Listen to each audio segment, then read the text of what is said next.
Good morning, Multiply Leaders community. A little encouragement and hopefully some motivation to start today. I'm going to read a quote from Dave Kraft's book called Learning Leadership from Nehemiah. This is a book that we produce through Multiply Leaders.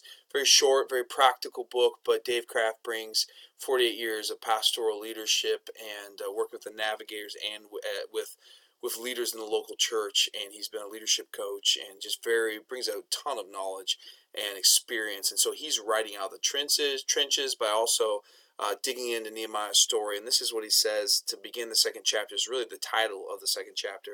Is leaders have big dreams.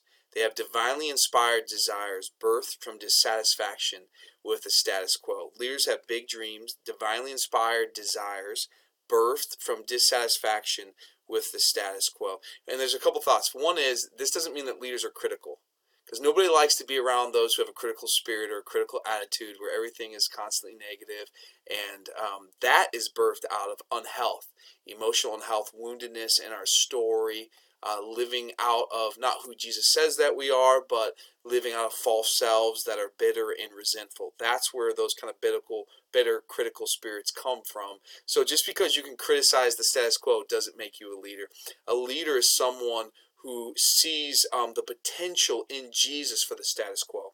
They look at the status quo and they can see what God can do. They're thinking of verses like, I believe it's Ephesians 3:20, that calls us to believe even more than we can imagine or begin to think, that God is power, what he's capable of is far more than we begin to think, imagine, wrap our minds around. And so that's what Dave is saying here, is that leaders have big dreams, not because it's about them, not because they just dream big dreams on their own, but because God plants dreams in our hearts. And we're living in a Genesis 3 world where there's sin and there's brokenness. It's not shalom. It's not Genesis 1 and 2.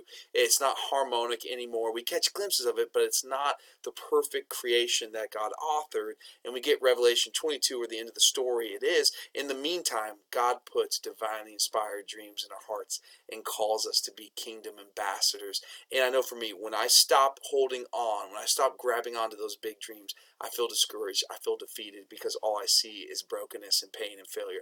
But when I have keeping my eyes on Jesus and I'm keeping my eyes on his dream, I'm motivated, I'm encouraged, and I'm more ready to go. What's the dreams that God has put in your heart for his glory and for the good of others?